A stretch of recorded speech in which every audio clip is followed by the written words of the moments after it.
Hoy vengo a hablarte del ejercicio bajo la mirada de la Ayurveda. Y es que seguramente encontremos grandes diferencias de la visión que tiene la ciencia de la Ayurveda o la visión que tenemos aquí en Occidente en cuanto al ejercicio y el entrenamiento se refiere. En Occidente casi siempre el ejercicio lo tenemos vinculado hacia un cambio estético. Pese a que muchos de nosotros y de nosotras nos repitamos que lo hacemos por salud, casi siempre el performance físico está muy presente a la hora de marcarnos objetivos y sobre todo de elegir aquellas actividades que más nos pueden acercar a este objetivo en concreto. Sin embargo, el Ayurveda tiene una visión mucho más holística, mucho más integral que el mero cambio estético. Así que vamos a ver algunos puntos donde podremos generar una perspectiva muy grande con una amplitud de miras mayor para generar conciencia a través de qué criterio hemos de tener presente para elegir aquellas actividades que no solamente sean las que más nos gusten, sino también las que más nos beneficien.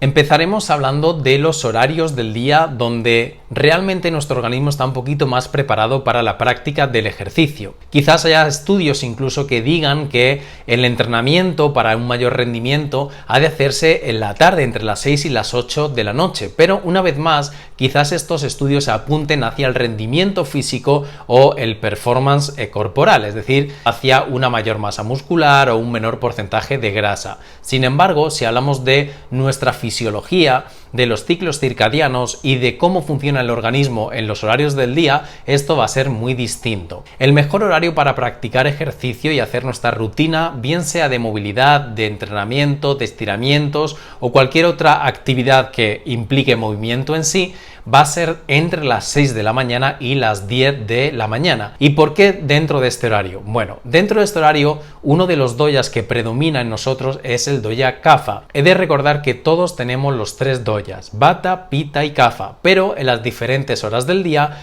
cada uno de estos va a estar un poquito más elevado, por así decirlo, para que nos entendamos. En esta franja de 6 a 10, el doya Kapha es el que está predominando, y este doya, recordar que tiene varias características. Por un lado, tiene mucha estructura, tiene mucha estabilidad, tiene fuerza, tiene resistencia, y es por eso que es un muy buen momento para llevar a cabo aquellas actividades o ejercicios que impliquen justamente eso, un trabajo más exigente a nivel energético, a nivel corpóreo y, por qué no, incluso a nivel mental. Pero no solamente hablamos de la parte de la fuerza, sino que también es un doya que, justamente por tener mucha estructura, tiende a ser un poquito más apático, a estar en un estado más de letargo, siempre de desidia, con una energía un poquito más baja. Y recordar que en Ayurveda siempre vamos a buscar la forma de compensar lo que estamos experimentando en cada momento. Puedo padecer síntomas o manifestaciones de un doya que ni tan siquiera sea el mío predominante,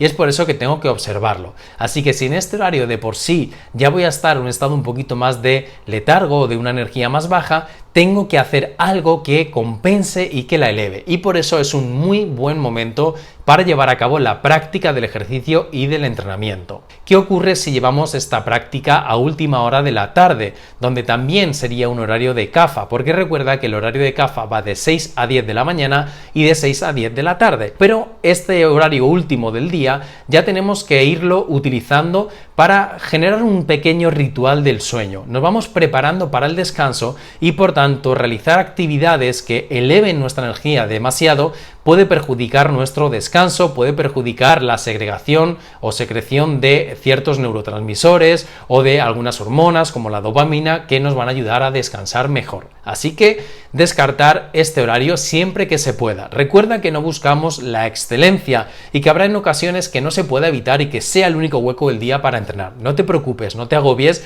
pero solamente ten presente que siempre que puedas reestructurar esta franja horaria para moverte va a ser mucho mejor porque se va a adaptar a la naturaleza y a la biología en sí. Y antes de seguir con este tema, para que no te agobies, he de decir que tenemos una masterclass donde hablamos justamente de los horarios. Dentro de nuestra página de Salud Minimalista vas a encontrar dentro del método NAM esta masterclass donde te explicamos cuáles son los horarios de cada doya y en qué momento deberíamos hacer las principales actividades del día, ¿vale? Así que ahora, si no entiendes demasiado, no te preocupes porque ahí tienes más información. ¿Qué ocurre si llevamos a cabo el entrenamiento en el horario de Vata? Por ejemplo, de entre las 2 de la tarde a las 6 de la tarde. El doya Vata es un doya que tiene muy poquita estructura, es decir, sería lo contrario al doya Kapha. Esta poca estructura, estas articulaciones un poquito más débiles, esta energía un poco más irregular, a veces sobrepasada, va a hacer que podamos tener un mayor riesgo de lesión. Y esto puede parecer bastante abstracto y poco tangible, pero en realidad te vuelvo a repetir que a lo largo del día el cuerpo se va predisponiendo de manera natural para distintas acciones. Cuando llega a ciertos horarios va provocando el sueño, prepararnos para la digestión porque vamos a nutrir nuestro organismo, y también ocurre lo mismo de cara a la energía y de cara a la fuerza y la resistencia de nuestro cuerpo. Y es por eso que en este horario Vata, que es un horario donde vamos a tener un poquito menos de resistencia física propiamente dicho, pues no sería tan recomendable abusar de ciertas actividades, sobre todo si estas van a ser de alta intensidad, de mucha potencia, porque una vez más insisto, esta falta de estructura puede llevarnos a una lesión. Con esto no quiero decir que muchos de vosotros y de vosotras no estéis entrenando en este horario y no os vaya bien, solamente estamos recapitulando qué información bajo la mirada de la Ayurveda sería la más recomendable para llevar a cabo, en este caso, el ejercicio o tu entrenamiento diario. Y si seguimos hablando de los doyas, también hemos de mencionar que la tendencia hacia un doya u otro en la parte física, la parte del cuerpo, también va a ser importante a la hora de elegir el entrenamiento que es más adecuado para ti. Esto lo hemos mencionado muy por encima en algún otro podcast, así que te invito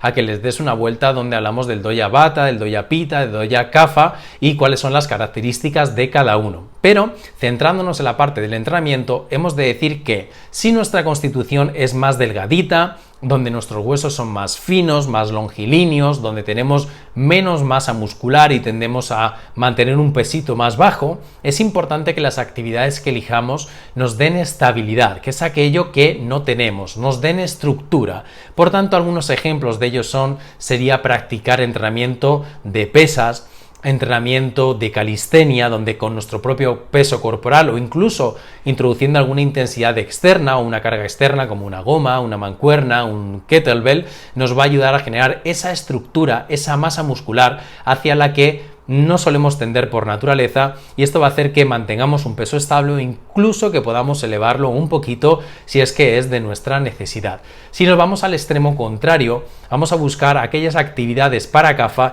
que sean poco estables, que sean poco lineales o muy analíticas, sino todo lo contrario, actividades mucho más dinámicas, actividades que requieran una mayor demanda energética, actividades que eleven nuestra frecuencia cardíaca y que por tanto también ayuden a quemar ciertas calorías, ya que este doya Kapha tiende a acumular, metafórica y textualmente hablando, un poquito más en su cuerpo y también por tanto acumulará más peso, más colesterol, más grasa en general, y es por eso que este tipo de actividades mucho más dinámicas, más globales y sobre todo también que sean ejercicios multiarticulares en formato de movimientos amplios y que varios grupos musculares estén trabajando simultáneamente, que no sean tan analíticos como en el doya Vata. Y luego estamos con el doya Pitta, que ya he dicho que estaría en un término medio entre Vata y Kapha. Para este doya Pitta sería muy recomendable que combine, que por un lado haga entrenamientos más tranquilos, analíticos y de fuerza, pero por otro lado también puede hacer entrenamientos más dinámicos, más globales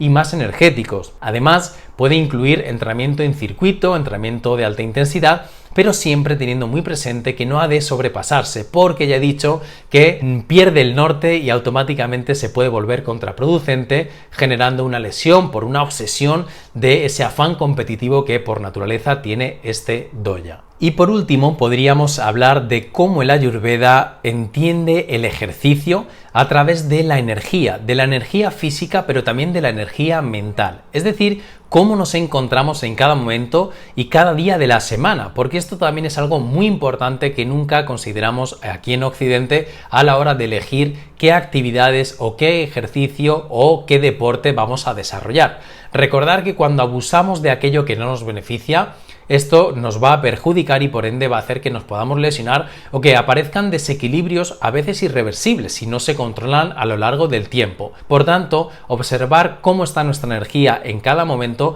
va a ser clave para elegir aquella actividad. Y pongamos algunos ejemplos relacionándonos con los estados mentales. Hemos hablado también en otros episodios en qué consiste el estado mental rayásico, el estado mental tamásico y el estado mental sátvico. Así que te voy a hacer un pequeño resumen. El estado mental rayásico es aquel estado en el que nos encontramos con excesivo movimiento de nuestros pensamientos, de nuestra mente. Estamos exaltados, excitados mentalmente hablando, y esto nos genera pues más ansiedad, más nerviosismo y nos lleva hacia el estrés. Esos días que te encuentres en esta situación e incluso que a nivel físico puedas sentir estas sensaciones, un pequeño temblor, un habla muy rápida, tus ojos están muy móviles, donde le cuesta mantener la atención y el foco. Esto pueden ser algunos ejemplos de cómo tu cuerpo está dándote señales de que estamos excesivamente rayásicos o alterados. Así que ese día vas a tener que elegir actividades que, por el contrario y para compensar, sean más tranquilas, que cultiven más la calma, la introspección, la relajación.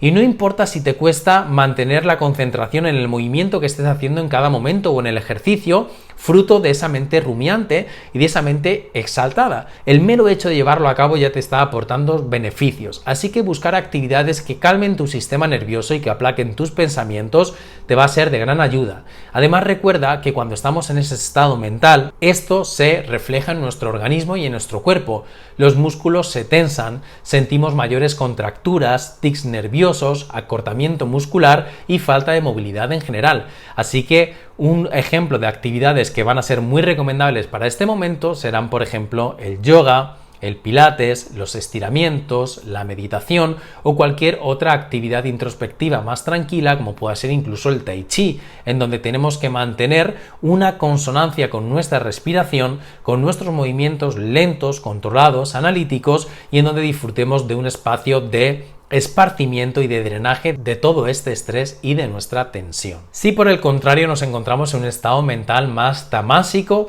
es decir, como de letargo, de cansancio, con desgana y con poca energía en nuestro cuerpo, ahí habrá que hacer todo lo contrario. Vamos a elevar nuestra energía con actividades que así lo demanden, actividades que sean cardiovasculares. Puedo salir a correr, puedo salir a montar en bici, puedo hacer una ruta de senderismo al aire libre y en contacto con la naturaleza, que esto es algo que nos va a elevar nuestro prana, nos va a elevar nuestra energía vital. Puedo salir a rodar con los patines, con los rollers, puedo ir a una clase de baile, puedo ir a una clase de aeróbic, o puedo hacer un circuito de alta intensidad tipo HIIT, un High Intensity Interval Training, donde elevemos la frecuencia cardíaca, donde rompamos a sudar, donde se eleve nuestra energía y donde sintamos de nuevo que estamos vivos, dejando a un lado esa apatía y esa tendencia hacia el bajón y la depresión. Y ya por último, cuando hayamos conectado tanto a elevar la energía como a aplacarla, si esto es necesario, podremos estar en un estado un poquito más cerca del estado mental sátvico, que es justamente el término medio, el estado de equilibrio,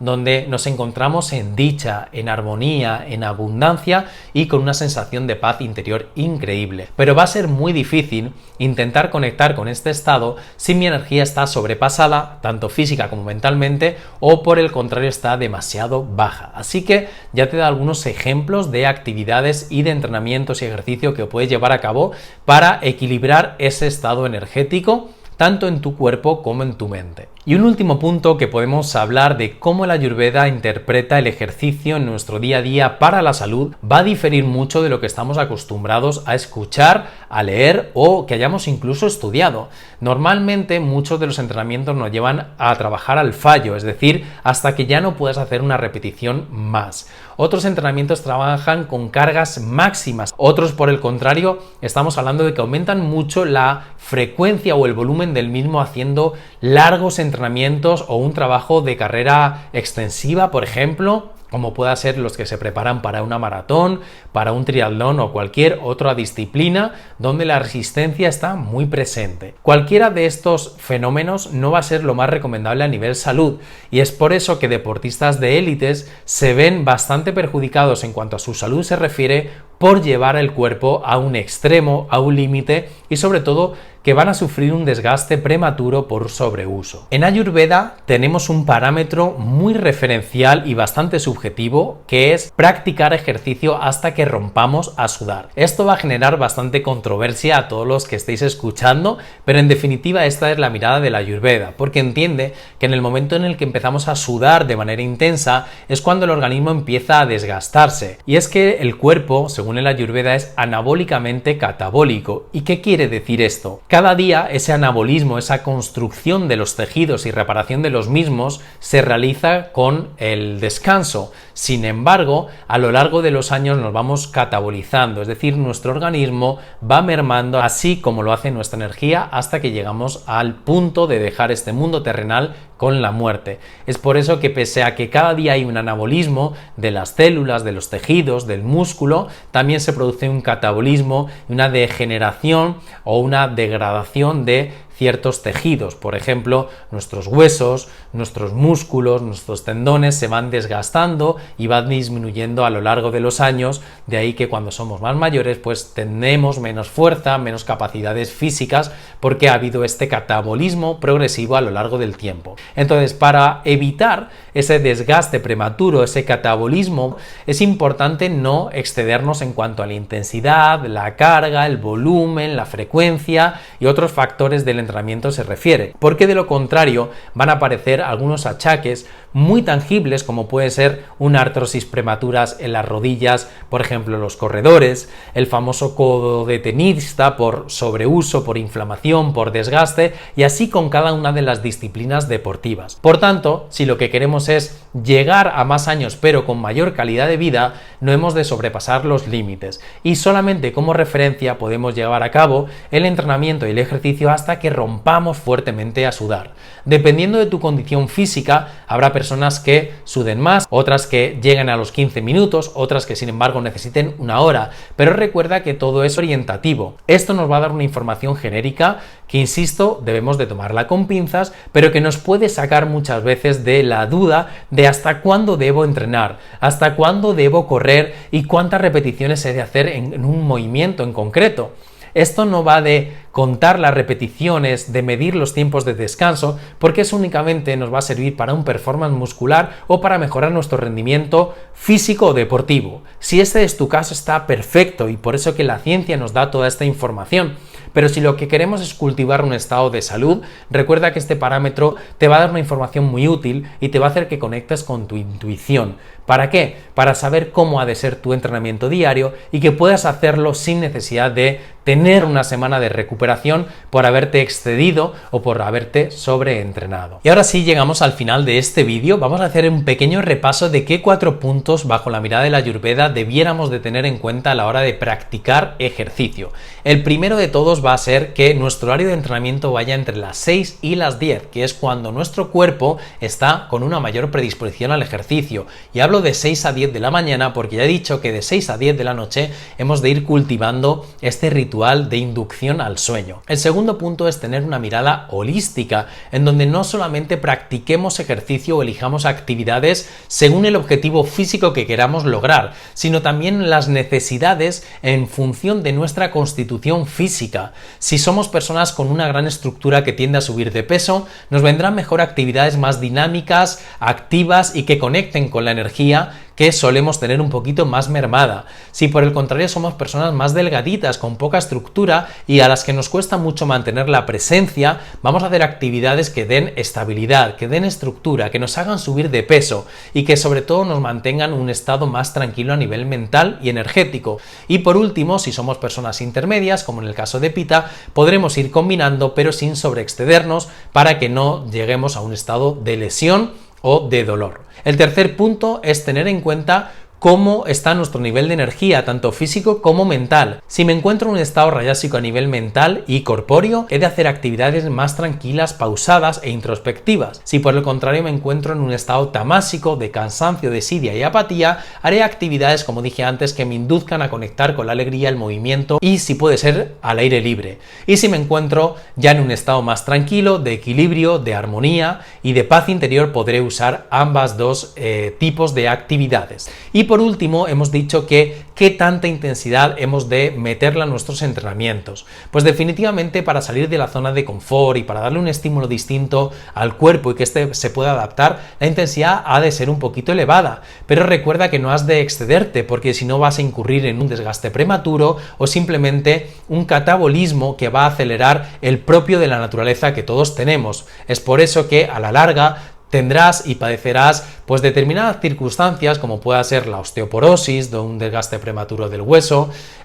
o una artrosis por un desgaste de la articulación, o cualquier otro achaque propio de una mala praxis en cuanto al ejercicio. Así que, como referencia, puedes utilizar el llevar a cabo tu práctica deportiva hasta que rompamos a sudar de una manera más elevada, y es ahí donde ya deberíamos de empezar a hacer la vuelta a la calma y tener presente que a medida que estés más entrenado y más entrenada, este umbral va a ir elevándose, así que lo que ahora te va a llevar a lo mejor solo 15 minutos, mañana será media hora y pasado, porque no podrás hacer una hora de entrenamiento sin ningún problema, sin que rompamos a sudar y de forma que aprovechemos aquellos beneficios que el ejercicio en sí tiene para nuestra salud. Así que espero que te haya gustado este vídeo, te mando un beso gigante y cuéntanos qué te parece y qué tantas cosas de estas, según la mirada de la Ayurveda, ya estás implementando en tu vida para hacer que tu salud sea un poquito mejor. Chao, chao.